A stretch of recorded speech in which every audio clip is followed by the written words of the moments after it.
سال 1776 یه اتفاق خیلی مهم توی دنیا افتاد که برای همیشه مسیر علم رو عوض کرد. سال 1776 یا سال 1154 هجری شمسی تقریباً 20 سال مونده تا قاجار به حکومت برسن. همون سالاییه که کریم خان زند قدرت داره. شاه اسماعیل سوم توی ایران حکم فرمایی میکنه. دقیقاً همون سالیه که آمریکا بنیانگذاری میشه. چند سال بعد از جنگ‌های 7 ساله توی اروپا، زمانی که بریتانیا به شدت قدرت گرفته و فرانسه از قدرتش کم شده و روسیه هم تقریباً این حکومت قدرتمندی رو داره. جهان توی یه همچین شرایط و حال و هوایی بوده که یه نفر یه کتابی می‌نویسه و این کتاب به نوعی سنگ بنای اقتصاد نوین میشه و اون آقا هم به نام پدر علم اقتصاد نوین به جهانیان معرفی میشه. سلام، من مهدی ام. اینجا مدرسه نیمه شبه، جایی که آموزش‌های کوچولو تو حوزه علوم انسانی در اختیارتون قرار میدیم. امیدواریم که این آموزش‌ها کمک بکنه به فکر کردن و تحقیق بیشتر شما توی این زمینه‌ها. سال 1776 آقای آدام اسمیت اومد یه کتابی رو منتشر کرد به اسم ثروت ملل یا Wealth of Nation. این کتاب رو یه جورایی نقطه شروع اقتصاد میدونن و به خاطر همین به آدام اسمیت پدر علم نوین اقتصاد میگن. ما توی این ویدیو میخوایم بررسی بکنیم، ببینیم حرفای خود آقای اسمیت چی بوده و بقیه اقتصاددانا اومدن یه سری چیزایی به این حرفا اضافه کردن که اقتصاد کلاسیک رو شکل داده. ما میخوایم راجع به حرفای آقای آدام اسمیت و اقتصاد کلاسیک صحبت کنیم. میخوایم اصولش رو بشناسیم، بعد بریم نقدش کنیم و بعدم در آخر میخوایم راجع به این صحبت کنیم که اصلا چرا باید آرا و نظرات و کتاب‌هایی که توی سال 1776 نوشته شده رو برداریم بیاریم مطالعه کنیم و چرا اینها برامون مهمه. اول بگم اقتصاد کلاسیک چیه؟ اقتصاد کلاسیک رو به نوعی نخستین مکتب اقتصاد مدرن میدونن. اگر برین تاریخ اقتصاد، تاریخ نظریه‌های اقتصاد رو بخونین میبینید که یه عالمه نظریه تو سالهای مختلف اومده و مردم شناختنش. اقتصاد کلاسیک رو به عنوان اولین نظریه میشناسن. اقتصاد کلاسیک چند تا بحث خیلی کلیدی و مهم داره. مهمترین بحث توی اقتصاد کلاسیک اینه که اقتصاددانها اقتصاد رو یه سیستم خودتنظیمگر میدونن که از طریق مکانیزم‌های بازار و رقابت آزاد به تعادل میرسه. شاید لغت فری مارکت رو شنیده باشین، بازار آزاد. فری مارکت، رقابت، خودتنظیمگری، دست نامری، اینا کلید واژه‌ها و مفاهیم بسیار مهمی هستند که شما توی اقتصاد کلاسیک بهش میرسین و میشنوین. ما توی این ویدیو این مفاهیم رو دونه دونه با هم باز میکنیم و توضیح میدیم، ولی خلاصه اقتصاد کلاسیک هولوش همچین مفاهیمی میگذره. اقتصاد کلاسیک، اقتصاددان‌های کلاسیک معتقدند که اگر بازارها آزاد باشن و دخالتی در اونها صورت نگیره، مثلا از طرف دولت، بازارها میتونن فعالیت خودشون رو به بهترین شکل بیان و تنظیم بکنن. یعنی چی؟ یه مثال ساده بزنم. مثلا آقا قیمت شیر توی کشوری زیاد میشه. خب خیلی از ماها، علاوه خصوص ما ایرانی‌ها، فکر می‌کنیم اولین کاری که باید صورت بگیره اینه که دولت مثلا بیاد یه قیمت مقرری روی شیر بذاره یا از اونور به خانواده‌ها مثلا یارانه شیر بده. ولی اقتصاددان کلاسیک میگه نه، دولت باید وایسه کنار، هیچی نگه و بذاره خود بازار آزاد قیمتش رو تنظیم بکنه. یه ذره بریم جلوتر مثالاشو میبینیم روی نمودار با هم، ولی اعتقاد کلیشون اینه که آقای دولت دست نزن، وایسا یه گوشه، کاری نکن و بذار اقتصاد مسیر خودش رو طی کنه، بازار آزاد خودش رو تنظیم کنه. این خود تنظیمگری خیلی نکته مهم. توی اقتصاد کلاسیک خب خیلی نکات مهمی هست. ما اومدیم 5 تا از نکات خیلی مهم و کلیدی توی اقتصاد کلاسیک رو جمع کردیم و میخوایم راجع به این 5 اصل با هم صحبت بکنیم. اصل اول که خیلی هم معروفه، دست نامرئی یا اینویزیبل هند، از خود آقای آدام اسمیت که توی کتاب ثروت ملل اومده. دست نامرئی چی میگه؟ دست نامرئی خیلی ساده است. میگه اگر آدما برن به دنبال منافع شخصی خودشون، دست نامرئی منافع شخصی آدم‌ها رو در راستای منافع جمعی قرار میده. یه مثال بزنم. آقا وقتی که یه نونوا از خونش میاد بیرون صبح، هیچ وقت با خودش نمیگه که من برم و جامعه رو پیشرفت بدم. وقتی اون بقال از خونش میاد بیرون نمیگه من برم جامعه رو پیشرفت بدم. وقتی مثلا اون کارگردان از خونش میاد بیرون نمیگه من امروز صبح میخوام برم جامعه رو تغییر بدم. هر کدوم از اونا صبح از خونشون میان بیرون که برن و به منافع خودشون برسن، مثلا پول در بیارن، نیازهاشون رو رفع بکنن، به کاراشون برسن، ارتباط بگیرن، درس بخونن و از اینجور کارها. دست نامرئی معتقده که اگر آدم‌ها پاشن برن از خونه بیرون و به منافع خودشون بپردازن، به رفع نیازهای خودشون بپردازن، همه اینها در راستای منافع جمعی قرار میگیره. یعنی چی؟ یعنی اگه بقاله کار خودشو بکنه، نونوای کار خودشو بکنه، پزشکی کار خودشو بکنه، همه اینا کار خودشونو بکنن، جامعه به مرور زمان پیشرفت میکنه و مترقی میشه. این مثال یه مثال خیلی ساده بود. اگر که سیر جوامع بشری رو نگاه کنین هم به این نکته میرسین. تقریبا توی جوامع بشری کسی نبوده که مثلا هر روز مثلا جامعه که پیشرفت کرده اینجوری نیستن که هر روز صبح پاشن و بگن خب ما میخوایم جامعهمون رو پیشرفت بدیم و از اینجور حرفا. چی کار میکنن؟ میگن که آقا ما میخوایم بریم کار خودمون رو انجام بدیم و این باعث میشه که کل جوامع بشری یک مقدار پیشرفت بکنن. سیر جوامع رو ببینین به مرور زمان همه جوامع بالاخره پیشرفت کردن توی حوزه‌های بسیار زیادی، حوزه‌های تکنولوژی، سطح زندگی، اقتصادی، اخلاقی و همه اینجور چیزا. اصل دوم و بسیار مهم اقتصاد کلاسیک قانون عرضه و تقاضاست. یه منحنی توی اقتصاد وجود داره، منحنی عرضه و تقاضا، supply and demand curve. شما اگر نمودار رو ببینین، این نمودار دو تا محور داره، محور عمودی افقی، محور پرایس و محور کوانتیتی، مقدار و قیمت. در کل عرضه و تقاضا چی میگه؟ میگه آقا اگر که یک محصولی زیاد ازش تولید بشه، زیاد ازش عرضه بشه، به مرور زمان قیمتش کم میشه. به عنوان مثال شما تصور بکنید که مثلا توی ایران روزی 1 میلیون بطری شیر داره تولید میشه، فردا یهو کارخونه‌ها تصمیم بگیرن 1 میلیون بکنن 2 میلیون بطری شیر. چه اتفاقی میفته؟ یه عالمه شیر رو دست فروشنده ها میمونه و فروشنده ها برای اینکه این شیرها فاسد نشه و نخوام بریزنش دور تخفیف میزنن، حتی شده رایگان میدن. یهو میبینی قیمت شیر نصف شد. چرا؟ چون عرضه 2 برابر شد. به همین سادگی. یه استاد یه مثال خیلی قشنگی میزنه، تو پرانتز بگم، میگفته شب بخوابین، صبح پاشین، فکر کنین از آسمون الماس باریده. چه اتفاقی میفته؟ الماس ارزشی داره؟ مثلا شما فردا پاشی بری الماس بخری، احتمالاً 1 کیلو الماس رو مثلا بهت میدن 10,000 تومان، چون کل زمین پر از الماسه و دیگه ارزشی نداره الماس. دقیقاً همینطوره. اگر عرضه یه چیزی زیاد بشه، قیمت اون کاهش پیدا میکنه. از اون طرف بالعکس اگه نگاه بکنین، عرضه یه چیزی کم بشه، مثلا تو تهرانی که روزی 1 میلیون بطری شیر خریداری میشه، یهو 500,000 تا شیر بیاد بیرون، مثلا گاوا مریض بشن نتونن شیر بدن به عنوان مثال. چه اتفاقی میفته؟ قیمت شیر شدیداً میره بالا، چون همه به شدت دنبال شیرن و وقتی سوپرمارکت ها مثلا میبینن که شیر کم شده، اونا هم با قیمت بالاتری ارائه میدن. ممکنه حتی شیر به جایی مثل بازار سیاه بکشه و قیمت‌های نجومی پیدا کنه. چرا؟ چون مردم نیاز دارن، میخوان و کمه ازش نیست. این رابطه معکوس کاملا در همه چیز وجود داره. به صورت کلی البته داریم حرف میزنیم و گوشه ذهنتون باشه یه قانون کلیه. قطعا استثناء داره، قطعا چیزهای از این گونه هست، ولی داریم راجع به قانون کلی حرف میزنیم. اگر عرضه یه چیزی زیاد بشه، قیمتش کم میشه.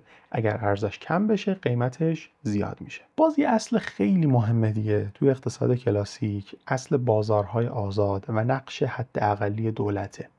اقتصاددانای کلاسیک معتقدن که دولت صرفاً باید قانونگذار باشه، بشینه عقب نگاه بکنه، یه سری قانونهایی بذاره در راستای کمک به بازار آزاد. دولت باید قانونایی بذاره که کمک کننده بازار آزاد یا فری مارکت باشه. بشینه عقب نگاه کنه، کاری نکنه، خود بازار خودش رو اصلاح میکنه. نیاز نیست کاری کسی انجام بده، نیاز نیست کسی دستی در اقتصاد ببره. خود اقتصاد خودش رو تنظیم میکنه. مثال‌های بسیار بسیار زیادی میشه زد. مثلا همین مثال شیری که زدم، اگر شیر قیمتش 2 برابر بشه، خود فروشنده ها مجبورن شیر رو رد کنن، قیمتش میاد پایین و این مقدار زیادی فاسد میشه و کارخونه ها به این نتیجه میرسن که خب ما دیگه نباید انقدر تولید بکنیم، یا مثلا اگه از اون ور شیر کمی تولید بکنن قیمتش میره بالا و فروشنده ها میبینن قیمتش بالاست پس سودش بالاست، پس بریم بیشتر تولید بکنیم، قیمت میاد و متعادل میشه. اصلا نیازی نیست که دولت دست ببره توی کالاها و دست ببره تو قیمت‌ها و قیمت‌های مصوب بذاره و اقتصاد و دستوری بکنه و از اینجور چیزهایی که علل خصوص ما ایرانی‌ها توی سالهای اخیر خیلی باش درگیر بودیم. گوشه ذهنتون باشه که همین اصل بازارهای آزاد یکی از انتقادهای مهمیه که در آینده به اقتصاد کلاسیک میشه بهش میرسیم. اصل مهم بعدی توی اقتصاد کلاسیک نظریه ارزش کار یا the value of labor. این اصل مال ریکاردوه که اون هم یکی از اقتصاددانهای مهمی بود که نظریاتش رو توی نظریه کلاسیک میخونیم. ریکاردو معتقد بود که ارزش یک چیز بستگی داره به میزان تلاش و مقدار زمان و وقتی که برای تولیدش صرف شده. یعنی مثلا اگه یه لیوان 50 ساعت تولیدش طول کشیده، پس باید ارزش گذاری هم تابعی از این زمان باشه، تابعی از این مقدار انرژی و مقدار زمانی باشه که براش صرف شده. باز گوشه ذهنتون باشه که خود این اصل در آینده تبدیل میشه به یکی از سنگ بناهای اقتصاد مارکسیستی که شاید توی یه ویدیوی دیگه راجبش صحبت کنیم. اصل آخر و اصل پنجم ما اصل مزیت نسبی یا competitive advantage. این هم یکی از چیزایی که ریکاردو در اقتصاد مطرح کرده. چی میگه مزیت نسبی؟ نظریه کلیش اینه که کشورها باید توی کالایی که توی اون تخصص و مزیت و بهره‌وری بالایی دارن تخصص پیدا کنن. یعنی چی؟ یعنی آقا مثلا ما توی ایران یه سری منابع آب داریم، گاز داریم، نفت داریم، منابع تخصصی داریم، نیروی کار داریم، مکان داریم، فلان فلان فلان. ما وقتی اینا رو میذاریم کنار هم باید بریم و از دل این منابعمون سودآورترین صنعت رو انتخاب بکنیم و شروع کنیم روی اون کار کردن. مثلا ایران وقتی همه منابعش رو میذاره رو هم به این نتیجه میرسه که آقا تولید فولاد برای من بهترین صنعته. ایران وقتی فهمید که مزیت داره در تولید فولاد به نسبت بقیه کشورها، مثلا برزیل آب نداره، مثلا ژاپن نیروی کار نداره، مثلا افغانستان اون معادن رو نداره، ایرانه که همه اینا رو داره. ایران وقتی فهمید که به نسبت بقیه کشورها مزیت داره در تولید فولاد، دیگه نباید بره هندونه بکاره توی اون زمین، دیگه نباید بره با اون آبی که داره مثلا گوجه بکاره، دیگه نباید بره با اون نیروی متخصص موبایل بسازه. باید همه اینا رو جمع کنه و در اون کاری که بهتر از بقیه میتونه انجام بده، در اون کاری که حرفه‌ای تره، در اون کاری که بهره‌وری بیشتری داره، باید بره تو اون زمینه سرمایه گذاری کنه و مثلا هندونه رو وارد کنه، گوجه رو وارد کنه، خیار هم وارد کنه. دیگه نیاز نیست همه این کارا رو خودش انجام بده. منابعش رو باید بره و خرج بکنه برای چیزی که بسیار بهره‌وری بالایی داره. یه مثال دیگه بزنم که شفاف بشه. همه ما میدونیم که تو کاشت هندونه تو ایران خیلی کار غلطیه، چون منابع آبی بسیار محدودی داریم، قیمت هندونه هم ارزونه و خیلی بهره‌وری بالایی برای ما نداره. پس ما نباید بریم دنبال کاشت هندونه. باید مثلا چیکار کنیم؟ اون آب رو بریم داخل صنعت فولاد سرمایه گذاری کنیم. به عنوان مثال صنعت فولاد کلی برای ما هزینه، کلی برای ما سودآوری داره و از محل اون سودا بریم هندونه‌ای که جامعه نیاز داره رو از یک کشور پر آب که منابع آبی زیادی داره وارد بکنیم. مزیت نسبی همه حرفش اینه که برو همه عوامل تو بذار کنار هم، ببین بیشترین مقدار بهره‌وری تو در چه چیزیه و اون کار رو انجام بده. پر بهره‌وری ترین کارت رو انجام بده و در اون تخصص پیدا کن، بقیه کارها رو از بقیه جاها وارد کن. حواستون باشه این اصل تارگت اصلی و هدف اصلیش روی کشورها هستن، ولی همین امر روی آدما هم پیاده میشه. مثلا میگم اگر من گرافیک دیزاینر خوبیم و به ازای هر ساعتم میتونم 1,000,000 تومان در بیارم، من دیگه مثلا وقتی ماشینم خراب شد نباید برم خودم تعمیرش بکنم. چرا؟ چون 3 ساعت زمان میبره و 3 ساعت برای من معادل 3,000,000 تومنه. من میرم یه مکانیک میارم که ساعتی 500,000 تومان پول میگیره و 1,500,000 مثلا در نهایت بهش میدم. اینو حواستون باشه که این از توی زندگیامون و توی تعاملات و خرید و فروش و اینای روزمره ما هم هست و پابرجاست. قبل از اینکه به این سوال جواب بدم که اصلا اقتصاد کلاسیک و اینجور نظریه های قدیمی مهمن یا مهم نیستن، بریم یه مقدار مزایا و معایبش رو با هم نگاه بکنیم. اقتصاد کلاسیک یه سری مزایایی داره. مثلا خیلی کمک میکنه به سرمایه داری.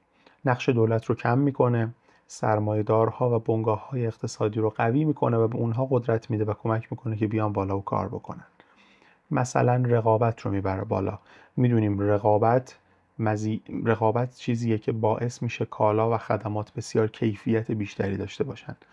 مثال ایرونیشو بخوام واسهتون بزنم در حوزه رقابت، مثال ایرانسل و همراه اوله. اون اوایل تنها اپراتوری که توی ایران کار میکرد اپراتور همراه اول بود. همراه اول بعد از یکی دو سال که تنها اپراتور بود، شدیداً کیفیت خدماتش افت کرده بود. آنتندهی بسیار بد، پاسخگویی بسیار بد و قیمت‌های بسیار بالا. چرا؟ چون رقیب نداشت. بعد چند سال همراه اول وارد بازار ایران شد و وقتی ایرانسل وارد بازار شد و وقتی ایرانسل اومد بالا، شدیداً همراه اول ترسید، دید که داره مشتریاشو از دست میده و شروع کرد خدماتشو بهتر کردن، پاسخگوییشو بهتر کرد، چه میدونم قیمتاشو بهتر کرد و همه اینجور کارا. چرا؟ چون میدونست اگر که حواسش نباشه ممکنه رقیبش اون رو از میدون به در بکنه. دقیقاً داستانی که الان سر اسنپ و تپسی هست. اگر تپسی از میدون خارج بشه و اسنپ قدرت پیدا بکنه، خیلی به ضرر ماها تموم میشه. چرا؟ چون که اسنپ صاحب کل بازار میشه، اصطلاحاً انحصارگر میشه تو بازار و هر کاری دلش بخواد میتونه با بازار انجام بده، هر قیمتی، هر خدماتی، هر چیزی، و ما مجبوریم که اون رو استفاده کنیم. تقریباً داستانی که تو خودروهای ایرانی هست. حالا دو سه تا شرکتن، ولی در کل خودرو ایرانی در مقابل خودرو خارجی یه جورایی میدونه که هر کاری بکنی باید بخریش دیگه، به خاطر همین هرچی دلش میخواد به مردم ارائه میده. کلا گوشه ذهنتون باشه، انحصار خیلی چیز بدیه توی اقتصاد. انحصار کیفیت کالا و خدمات و همه چیز رو پایین میاره و در بسیاری از انحصارها دست یا دولت توشه یا یه سرمایه‌گذار خیلی گنده، ولی در بیشترش دولته و خب یکی از پیامدهای مثبت اقتصاد کلاسیک میتونه باشه. اقتصاد کلاسیک خیلی به تجارت بین الملل اشاره داره، تقسیم کار جهانی رو شکل میده و همه اینا میتونه یه سری از مزایای اقتصاد کلاسیک باشه. چند تا نقد جدی به اقتصاد کلاسیک وارد میشه. اولیش اینه که شما توی اقتصاد کلاسیک خیلی توجهی به بحران‌های اقتصادی ندارین. اقتصاد کلاسیک کلا پاش توی کفشه و میگه که دولت باید نقش حداقلی داشته باشه حتی توی بحران‌ها. و خود این مثلا یکی از چیزایی که کینز خیلی میاد و ایراد میگیره به اقتصاد کلاسیک. میگه آقا شما تو بحران اقتصادی، مثلا بحران اقتصادی 1930، شما نمیتونی دولت رو بیکار بکنی، نمیتونی بگی بازار خودش رو میاد تنظیم میکنه. بعضی وقتا پیش میاد بازار دیگه در شرایطی وجود داره که خیلی حالش بده، بازار در شرایطی وجود داره که نیازمند مداخله هستش و شما نمیتونی خوشحال باشی بگی که بازار خودش رو تنظیم میکنه. بعضی جاها واقعا در طول بحران‌ها دولت باید بیاد و پرقدرت بازار رو نجات بده. مثال باز داخلی بخوام بزنم، اتفاقی که توی جنگ ایران و عراق افتاد. دقیقاً دولت و فکر کنم حتی مقدار بعد جنگ هم بود، دولت اومد همه چی رو کپانی کرد. چرا این کارو کرد؟ چرا دخالت وحشتناک کرد؟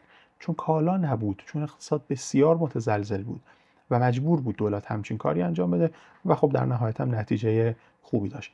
اقتصاد کلاسیک به بحران‌ها متاسفانه یک مقدار بی توجه و شاید کم توجه. باز یه نقد دیگه‌ای که البته شبیه نقد اولیه است، اینه که توی اقتصاد کلاسیک خیلی توجهی به مثلا موضوع بیکاری نمیشه و همچنین اقتصاد کلاسیک معتقده که حتی اگر بیکاری به وجود میاد باید بذاریم خود بازار خودش رو تنظیم بکنه، اون نیروی کار برگردن به بنگاه‌ها و کارشون رو پیش ببرن. مثلا کینز باز بعد از بحران 1930 میگه که آقا وقتی که ما دچار یک شرایط بحرانی هستیم و داریم بیکاری بسیار زیادی رو در جامعه میبینیم، نمیتونه دولت دست رو دست هم بذاره و نگاه کنه، به خاطر اینکه این بیکاری شدیداً میتونه دامن بزنه به مثلا جنبش‌های اجتماعی یا به وخیم‌تر شدن شرایط، به بدتر شدن شرایط بنگاه‌ها و خانوارها و خب یه تاثیرات دومینویی میتونه توی اقتصاد داشته باشه. کلا این بحث بی‌توجهی به بحران‌ها یکی از نقاط بسیار مهم ضعف توی اقتصاد کلاسیک هستش. باز یه نقد دیگه‌ای که شاید بیشتر از سمت سوسیالیست‌ها به اقتصاد کلاسیک وارد میشه اینه که شماها به نابرابری اجتماعی و نابرابری اقتصادی بسیار بی‌توجهین. وقتی که می‌بینین این نابرابری در جامعه رخ داده، یه طبقه بسیار ثروتمندی داریم و یه عالمه کارگر بیچاره‌ای که پول ندارن، اقتصاد کلاسیک میگه که خب اشکالی نداره، باید بذاریم بازار خودش رو تنظیم بکنه و اینا برگردن سر کار و پولدار شن و بازار آزاد باشه و از این حرفا. ولی خب این هم بازی از نقدهایی که سوسیالیست‌ها بهش دارن، میگن که نه این درست نیست، شما به این داستان بی‌توجهین و نمیتونیم این اختلاف طبقاتی و اختلاف اجتماعی رو نادیده بگیریم. رسیدم به شاید مهمترین بخش این ویدیو، اینکه شما راجع به اقتصاد کلاسیک بدونین یا ندونین موضوع مهمیه، جای تحقیق داره، ولی موضوع مهمتر شاید کلاً راجع به مطالعه کردن و کلاً راجع به دونستن و تحقیق کردنه. سوالی که شاید تو ذهنتون پیش بیاد اینه که سوالی که تو ذهن خیلی از دانشجوها پیش میاد اینه که من چرا باید همچین چیزای قدیمی رو بخونم؟ 250 سال پیش یه همچین نظریه اومده، تا حد زیادی منسوخ شده، کلی نقدش کردن و هزاران نظریه دیگه، اصلا چرا من باید برم اینا رو بخونم؟ این سوالی بود که دقیقاً تو ذهن منم شکل گرفت.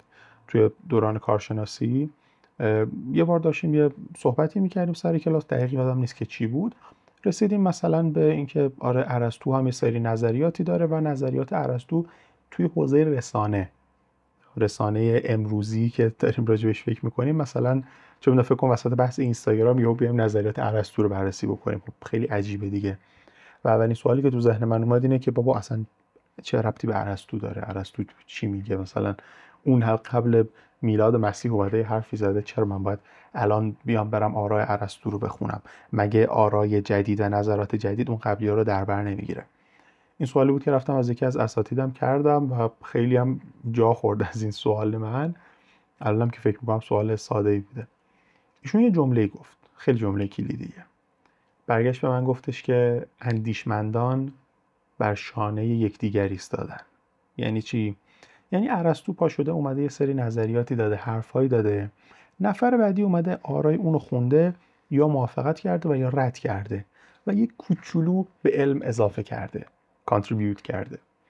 نفر بعدی اومده نظریات این دوتا رو خونده، یه ذره اضافه کرده، بعدی. ما وقتی میتونیم توی یک علم خودمون صاحب نظر بشیم و به اون علم اضافه بکنیم که نظریات همه اونای قبلی ها رو خونده باشیم.